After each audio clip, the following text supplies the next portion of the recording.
Sixth day of war in Ukraine, 1st March 2022.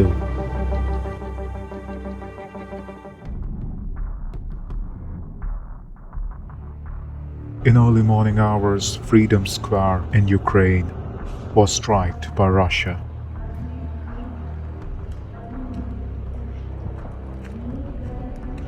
A Russian cruise missile apparently hit multiple administrative buildings that are located in Freedom Square of Ukraine. Посмотрите на это. It's yet not highly confirmed whether they were just cruise missile strikes or they were aerial bombings. The destruction was significant. The missiles made holes in the structures of buildings.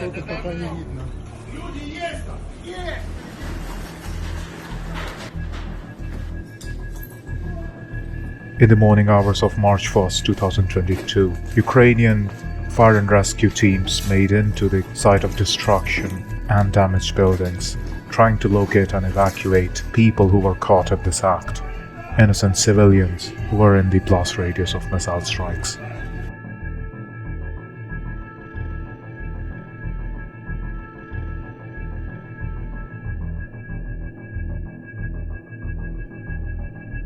Morning, 1st March 2022. The offensive of Russia in Kherson of Ukraine increased drastically. They started to strike the city of Kherson by shelling it, so they can destroy Ukrainian units that are positioned in Kherson city to defend it against an upcoming invasion.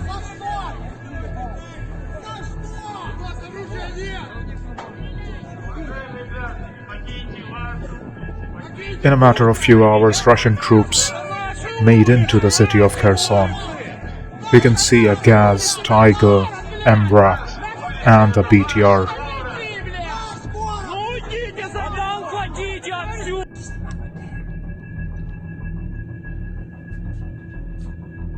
Other vehicles that are used by Russian paratroopers were also positioned to invade Kherson.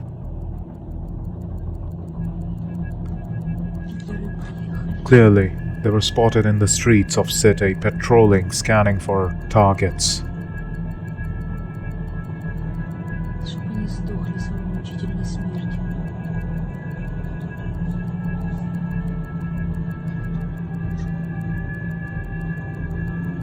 By the end of day, Kherson was well under control of Russia. Ukrainian forces couldn't hold much longer in this city. As per now, of March 1st, Kherson is under Russian control.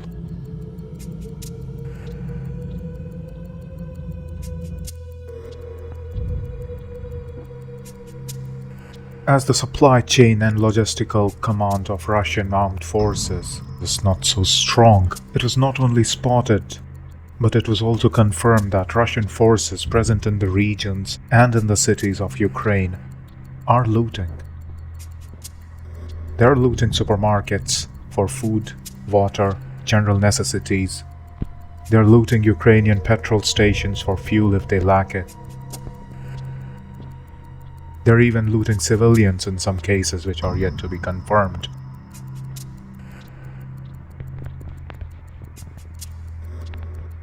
The Russian soldiers of any unit that are situated in these occupied cities smash into Ukrainian supermarkets or grocery stores. They pack up supplies that they might need for one day or the next few days.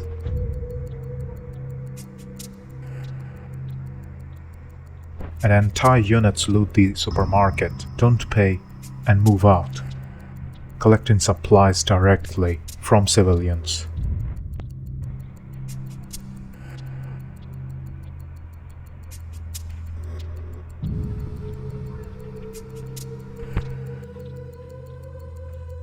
Multiple such cases were reported in Kherson and are also confirmed as of now. Civilian footage that they recorded from phones confirm this, how Russians are stealing, apparently looting these stores for their supplies.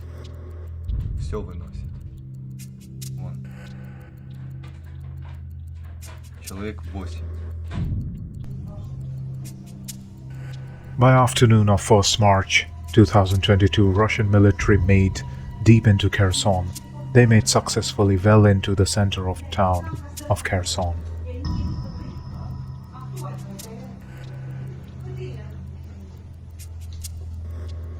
Буду штурмовать здание. Похуй. Ну что, плахнет. Прямо туда, суки. Смотри, он Саша снимает, блядь, Аллах Акбар. Majority of civilians reported same. By afternoon, Kherson was well under Russian siege. Entire cities saw groups of Russian military vehicles and multiple convoys that are telling them to stay in their homes. Он Саша снимает видео, сейчас скинет. И он бедный лбом по земле, а тот второй опустил голову, тоже молится. Ну твою мать. Так, блядь, сдайте оружие. Ну чё вы сюда пришли? Ну сдайте оружие. Вы ж видите, это ж не первый день, не второй, это шестой. By evening, backup forces and reinforcements arrived in the city of Kherson. We can see how Russian units are moving inside these cities. They're running in file formation and moving deep into the town of Kherson.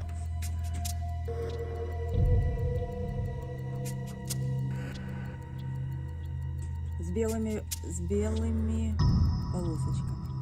Гляньте, как красивенько стройчиком. Вот, спрячься. There wasn't much resistance in the city of Kherson, as Russia shelled the city before it started its main invasion of city.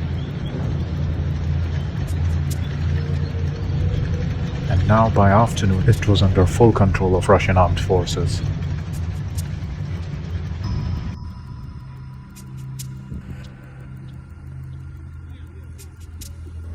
Quite different from what Western and mainstream media would report. Russian forces were not only looting and creating a mess in Ukrainian cities, but in some cities they were also spotted to help civilians, citizens of Ukraine, in matter of food, water and basic necessities.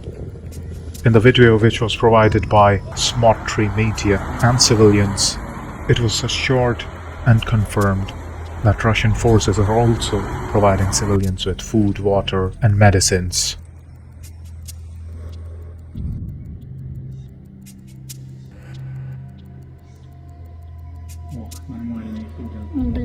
In the city of Berdyansk, Ukraine, Russian forces also struck at the same time they started their assault in Kherson, and they successfully captured it.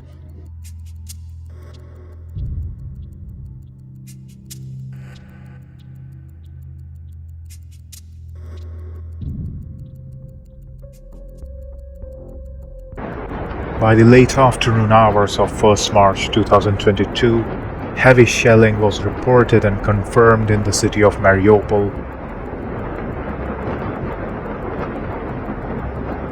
What we see is a BM-21 Grad rocket artillery trucks that are striking and shelling targets inside the city of Mariupol. A Ukrainian Orthodox priest was seen blessing streets and praying so there can be peace in the city.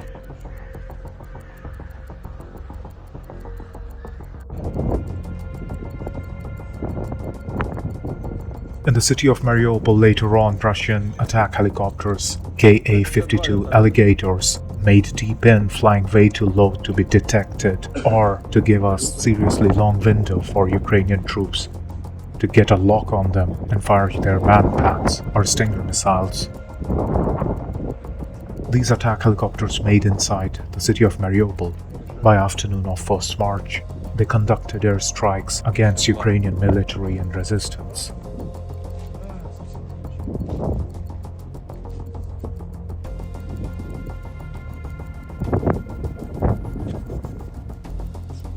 К-52.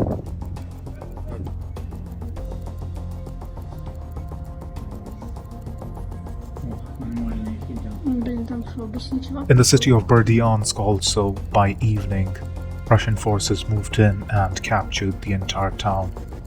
The city of Berdyansk is now under Russian control.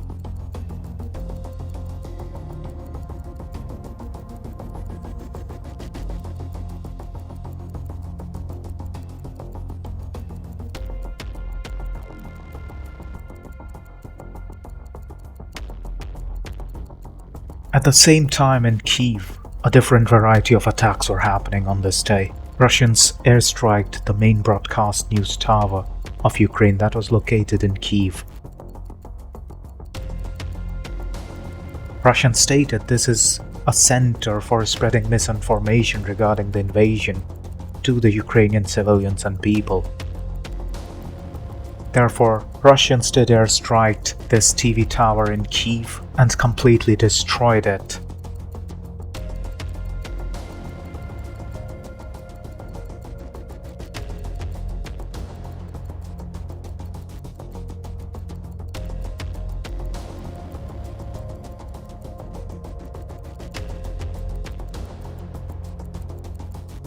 Majority of major Ukrainian TV channels and emergency broadcast systems were knocked out by this strike.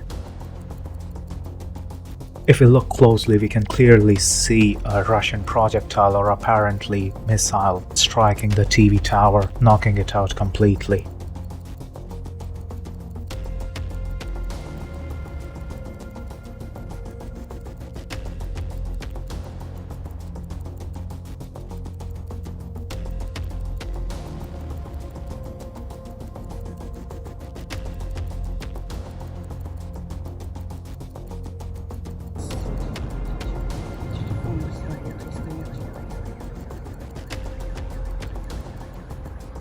After the primary strike on the TV tower, certain other munitions were dropped close to the proximity of TV tower with purpose of knocking out other technical systems that are placed in the vicinity of TV tower, which Russia intended to destroy.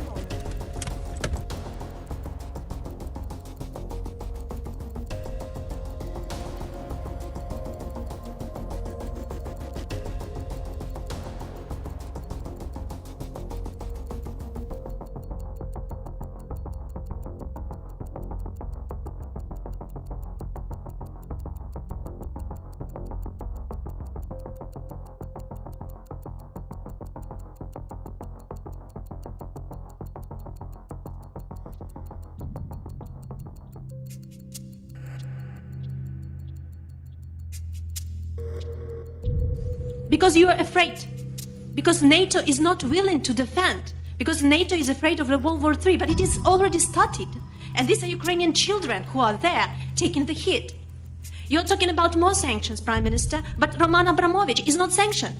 He's in London. His children are not in the bombardments. His children are there in London. Putin's children are in Netherlands, in Germany, in mansions. Where are all these mansions seized? I don't see that. I see that my family members, that my team members are saying that we are crying. We don't have where to run. Well, This is what is happening, Prime Minister. well, thank you very much for your questions, and thank you for getting here today. And I'm glad that you have been able to get here. And look, I just want to say that I'm acutely conscious that there is not enough that we can do as the UK government to help in the way that you want. And I've got to be honest about that. Quite unusual for the Ukrainian President Zelensky to speak English, but this time he tried to communicate his message to the reporters Everybody in English. has to stop fighting and to go to that point from where it was beginning. Yes, it began 6 days ago. Yes. I think there are principal things you can do it, and that is very important moment. If you'll do this, and if those side is ready, it means that they are ready for the peace. If they don't ready, it means that you're just,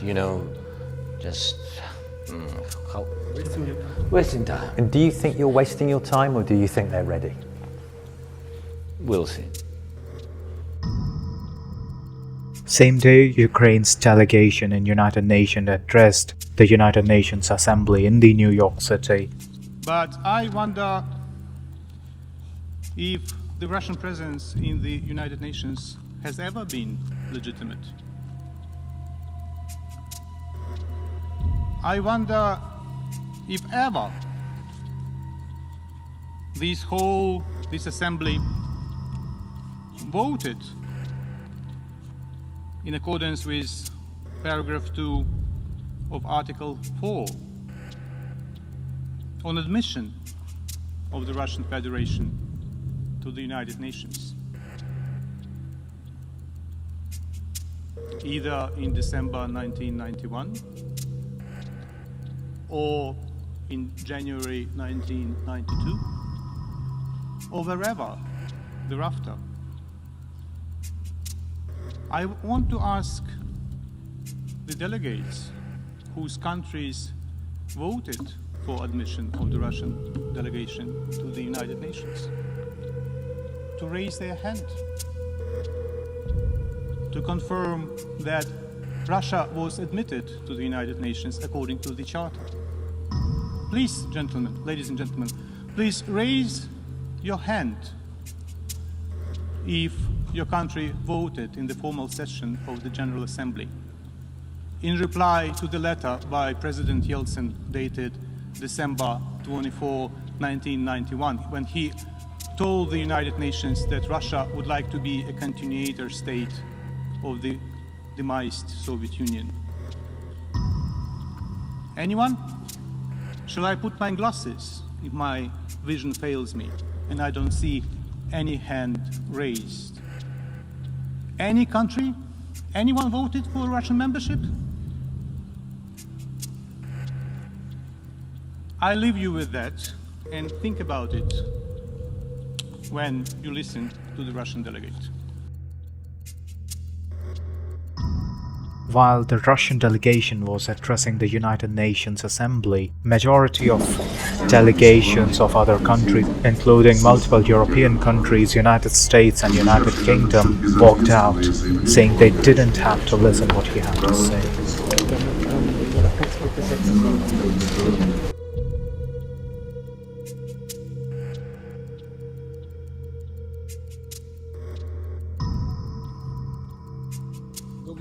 A significant amount of Russian vehicles and military equipment is being abandoned by Russian soldiers.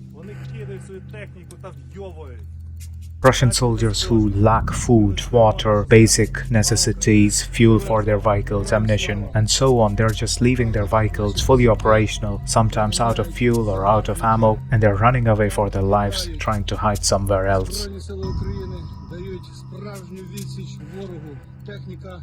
These abandoned Russian military vehicles are later found by civilians or Ukrainian forces and are being turned and restored to be used against the Russian forces.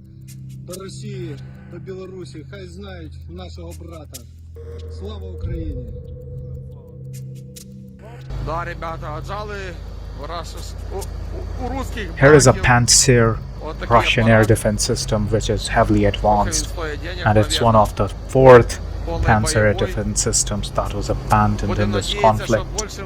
It was captured by civilians in this region which are trying to seize it and provide it to Ukrainian armed forces so they can use this air defense system against the Russians now.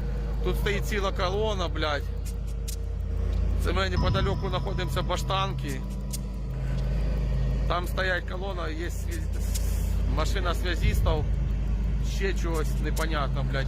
Ну це, наверное, саме головне здобуток. Слава Україні! Смерть ворогам! Хай горять в пеклі! This is a BM-21 Grad, same what we saw multiple times in this conflict. This is what Russians use while they are trying to shell cities in Ukraine. This one is also seized by Ukrainian forces as it was abandoned by Russian soldiers.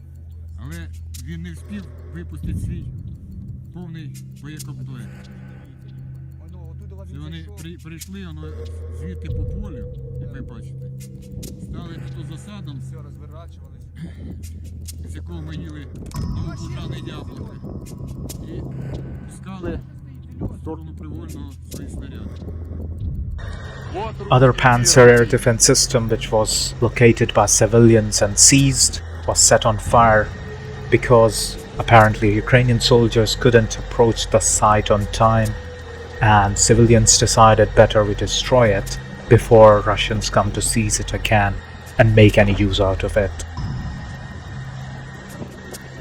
новенькая, КамАЗ новенький.